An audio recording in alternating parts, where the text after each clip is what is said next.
सर्वोदय नगर में, वहां पेयजल नहीं है, रोशनी नहीं है। तो रोशनी नहीं है, पेयजल नहीं है, स्वच्छता है नहीं, नाले का आउटलेट है नहीं, तो आप टैक्स किसके लिए ले रहे हैं? और ये स्थिति तब है जब हम 50 साल हमारा हो गया, 72 में हम जिला के रूप में आए थे, और 30 साल 28 साल उधर और 21 साल इधर, 50 साल हम पूरे कर रहे हैं।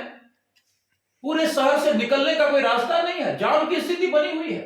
इसीलिए इस बार यदि चुनाव होता है और सीधा चुनाव होता है, तो हम निवेदन करेंगे 45 वार्ड में रहने वाले तमाम शहरी से, आइए आगे बढ़कर एक ऐसा जनप्रतिनिधि चुनिए जो नगर निगम को ठीक ढंग से ले चले, इसको समृद्ध बनाए, इसको स्वच्छ बनाए, इसको सुंदर बनाए, और साथ ही साथ एक ऐसा प्रशासक हो जो लोगों को अंकुश में रख सके। आप कार्यपालिका में काम करने वाले अधिकारियों के पीछे पीछे चलते हैं, जनता से चुना गया प्रतिनिधि उसके माध्यम से काम कराएगा, हम उसके पीछे खड़े हैं। ऐसी स्थिति से निकलना होगा। बेगूसराय को अपने परंपरा के अनुरूप एक ऐसा प्रतिनिधि चुनना होगा जो सशक्त रूप से नगर निगम को समृद्ध कर सके।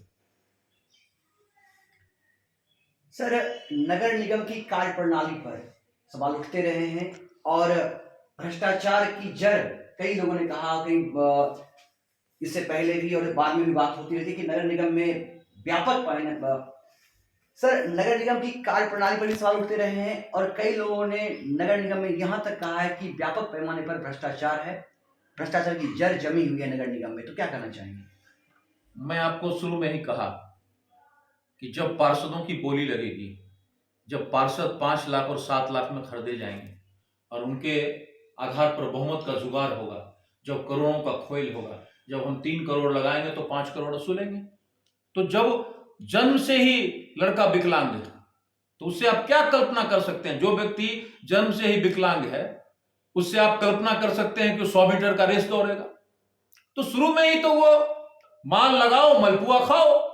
तो नगर निगम का तो यही है कि हर एक ने माल लगाया और मलपुआ खाया। इसलिए भ्रष्टाचार की शुरुआत तो उसी दिन हुई जिस दिन मेयर चुने जाते हैं और उनको पैसा देकर पार्षदों की खरीद बिक्री होती है। इसीलिए हम कहना चाहते हैं कि जो भी लोग चुनाव लड़े मेयर का, हम तो ये कहने वाले हैं कि एक नोट भी दो और एक वोट भी दो। तुम्हारा नोट, तुम्हारा वोट और तुम्हारे लिए काम। जो जनप्रतिनिधि होगा वो केवल समय देगा, आपको एक अच्छा प्रशासन देगा, एक अच्छा नेतृत्व देगा, पैसा खर्चा करेगा। डायरेक्ट चुनाव में भी लोग आ रहे हैं कि मैंने बहुत पैसा कमाया है, हम मेयर के चुनाव जीत जाएंगे। हम उसके लिए भी वार्न करना चाहते हैं, शहरवासी को कहना चाहते हैं कि वही चेहरा, जो चेहरा कभी पार्षदों की खरीद फरोख्त में शामिल होता था, आज वही चेहरा सीधे चुनाव में भी आना चाहता है। उसको केवल इस बात का वहम है कि भगवान ने मुझे पैसा दिया है। इसीलिए इस बार नगर निगम के चुनाव में केवल सामाजिक सरोकार का वो चेहरा, जो संघर्षशील चेहरा हो, जो शहरों में दिखा हो, शहर के सुख दुख के साथ खड़ा रहा हो, उसी को जनता का आशीर्वाद मिलेगा और वही यहां का प्रतिनिधि होगा। सर, जब से ये फैसला आया है कि सरकार का यह फैसला कि जनता सीधे मेयर को चुनेगी, डिप्टी मेयर को चुनेगी, कई दिग्गज इस नगर निगम के चुनाव में अपनी भाग आजमाइश में कूद पड़े हैं। काफी रोमांचकारी हो गया है नगर निगम का चुनाव। मैं तमाम दिग्गजों का स्वागत करता हूं, मैं किसी पे आलोचना नहीं करता, और मैं इसीलिए मैंने जनरल कहा कि जो समाज का संघर्षशील चेहरा होगा, जो समाज के सरोकार से जुड़ा रहा होगा, जिसने समाज के साथ सुख दुख में खड़ा रहने की हिमाकत की होगी, वो चेहरा चुना जाएगा। हम उसी को दिग्गज मानते, हम उनको दिग्गज नहीं मानते जिन्होंने ठेकेदारी से, बटमारी से पैसा कमा लिया है। वो दिग्गज नहीं हो सकते। समाज का दिग्गज कौन होगा? जो समाज के आस सिस्कन और पीड़ा में खड़ा रहेगा। जब समाज के लोग कराते रहेंगे तो वो खड़ा हो जाएगा। जब प्रशासन की प्रताड़ना होगी तो प्रशासन को भी लाल और पीले आंख दिखा सकता है, जिसको जहमत होगी, जिसका मुद्दा होगा। और ऐसे तमाम चेहरे जो लोग आए, हम उनका स्वागत करना चाहते हैं। दिग्गजों की श्रेणी में मैं उनको नहीं रखना चाहता जो इन प्रकार से पैसा कमा लिया, अब थोड़ा ठेकेदारी भी हो जाए और थोड़ा मेयर का काम भी हो जाए, ऐसा काम नहीं चलेगा। इसीलिए हम स्पष्ट रूप से कहना चाहते हैं कि 2.5 लाख की आबादी, 45 वार्ड, एक विधानसभा क्षेत्र है। इसीलिए जो विधायक की पात्रता है उससे बड़ी पात्रता मेयर की पात्रता है। इसीलिए इस बार एक अच्छी शुरुआत होगी बेगूसराय के सुनहरे भविष्य के लिए, और उसके सहारे जो जनादेश आएगा उसके माध्यम से नगर निगम भी सुंदर होगा, अच्छा होगा। सर, आपने कहा है, आपके नाम की चर्चा भी है और आपने कहा है जनता आपको आशीर्वाद देती है, जनता अगर आप चाहती है तो आप जनता के बीच जाएंगे। तो क्या परिकल्पना है सर, प्राथमिकताएं क्या होंगी आपकी? क्योंकि 3 दशक से आपने इस नगर में सामाजिक कार्यकर्ता के रूप में भी, राजनीतिक कार्यकर्ता के रूप में भी, एक अधिवक्ता के रूप में भी अपनी सेवा दी है। ये शहर आपके मन के बहुत करीब रहा है। नगर निगम में सबसे पहली आवश्यकता है कि नगर निगम को अतिक्रमण से मुक्त किया जाए, उसकी सड़कें चौड़ी हो, उसके निकलने के बाईपास हो। दूसरा प्राथमिकता हमारा है कि नगर निगम क्षेत्र में रहने वाले लोगों को सबको पेयजल नगर पालिका के माध्यम से मिले।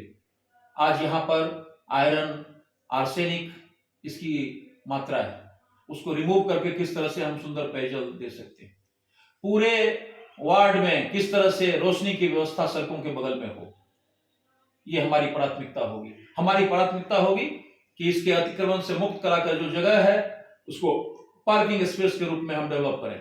यहाँ जो पोखर है उसको चारों तरफ से रोशनी लगाकर एक ऐसा सुंदर दर्शनीय स्थल बनाया जाए जहां पर लोग जा सकें और सुकून की सांस ले सकें। हमारा प्राथमिकता में शामिल होगा कि शहर क्षेत्र में चलने वाली योजनाएं, अब आज सीवरेज की योजना चल रही है, आज जल नल की योजना चल रही है, आज गैस की योजना चल रही है। नगर निगम का यदि मेयर, नगर निगम का यदि प्रशासक सजग होता तो एक साथ ब्लूप्रिंट मांगता सभी से और कहता कि क्या क्या बनाना है, और एक साथ कोड़ा जाता। आज जल नल वाला कोड़ के जा रहा है, कल सीवरेज वाला कोड़ के जा रहा है, फिर आदमी आया तो वो गैस वाला कोड़ रहा है।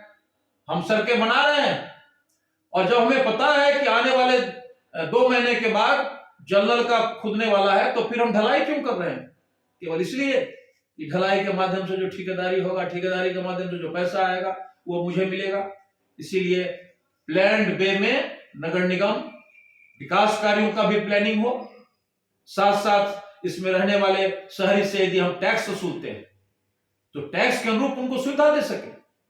आज सैनिटेशन का सवाल है। जब मैं बच्चा था तो मैं उन लैट्रिन्स को भी देखा जहां पर लोग लैट्रिन्स को माथे पर ढोकर ले जाते थे, लैट्रिन्स को कलेक्ट किया जाता था, उसका भी एक वाहन होता था, उसको फेंका जाता था। आज ऐसी बात नहीं है, लेकिन हम दे रहे हैं पैखाना टैक्स। अभी भी जाइए आप रसीद में देखिए तो लैट्रिन का भी टैक्स लग रहा है। तो इन सब चीजों में बड़े परिमार्जन करने की आवश्यकता है। जनता का के प्रति उत्तरदायित्व, जनता का टैक्स, जनता का पैसा, जनता को सुविधा, और इसकी प्लानिंग। बिना अनप्लैन्ड वे में आप नगर निगम को नहीं चला सकते। जब आप घर की प्लानिंग करते हैं, घर में कहाँ लैट्रिन रहेगा, कहाँ बाथरूम रहेगा, कहाँ पर आउट स्पेस रहेगा, कहाँ हमारे अतिथि आएंगे तो बैठेंगे उसका जगह रहेगा, और पूरा नगर निगम का कोई प्लानिंग नहीं। इसीलिए जो व्यक्ति अपने घर की प्लानिंग की तरफ, जो मेयर अपने घर की प्लानिंग की तरफ, घर तो बड़ा सुंदर लग रहा है, घर में यदि फूल पौधा लगा हुआ है तो नगर निगम क्षेत्र में भी फूल पौधा लगना चाहिए, तो आपको दिखता है। इसीलिए वही मेयर सफल मेयर होगा जो पूरे शहर को, 45 वार्ड को अपने घर की तरह देखेगा। घर में जिस तरह से लैट्रिन का जगह, पानी निकलने का जगह, पानी पीने का बाथरूम, बैठने का जगह, फूल पौधे का जगह, तो नगर निगम को घर के जैसा देखो तो आकृति मिलेगी। घर की प्लानिंग करते हो तो नगर निगम की प्लानिंग करो, और कुर्सी पे बैठकर अच्छी जगहों पर शोहरत हो जाए, हमें लोग मेयर समझे। इसके लिए यदि मेयर इस मानसिकता से आएंगे तो बेगूसराय नगर निगम का कभी विकास नहीं होगा। इसलिए हमारा अंतिम केवल इतना ही कहना है कि जिस तरह से घर की प्लानिंग घर के मालिक के द्वारा, घर के अभिभावक के द्वारा, उसी तरह से नगर निगम का अभिभावक मेयर, और मेयर के द्वारा पूरे शहर की प्लानिंग, चाहे वो रोशनी का हो, जल के निस्सरण का हो, चाहे वो स्वच्छता का हो, चाहे पार्किंग का हो, चाहे आपके लॉ एंड ऑर्डर का हो, सबका, तभी आप मेयर कहला सकते हैं। बहुत बहुत धन्यवाद सर आपका। सर, चलते चलते बस एक आखिरी प्रश्न रहेगा कि जो भी जनता सीधे चुनेगी मेयर और डिप्टी मेयर को, तो नगर निगम की जो जनता यहाँ से आपको देख रही होगी, जो अपने मताधिकार के द्वारा अपने क्षेत्र के मेयर और डिप्टी मेयर का चुनाव करेंगी, उनसे क्या मैसेज होगा, क्या अपील करेंगी? हम उनसे यही कहना चाहते हैं कि जो चेहरे सामने आ रहे हैं उनके पृष्ठभूमि को देखकर, उनके द्वारा पहले किए गए कार्यों को देखकर, उनका जितना जन सरोकार रहा है, जितना संघर्ष रहा है, जितना सेवा रहा है, उतना ही आप उनको मेवा दीजिए। और इस तरह से यदि होता है तो आपको साफ लगेगा कि वो चेहरे कितने हैं। इसीलिए हमें आज भी लगता है कि मेयर में कोई आपाधापी नहीं। यदि जनता इस तरह से उनके संघर्षों के आधार पर, उनके सेवा के आधार पर, उनके समर्पण के आधार पर यदि उसका वर्गीकरण करेगी तो उसी को मेवा मिलेगा।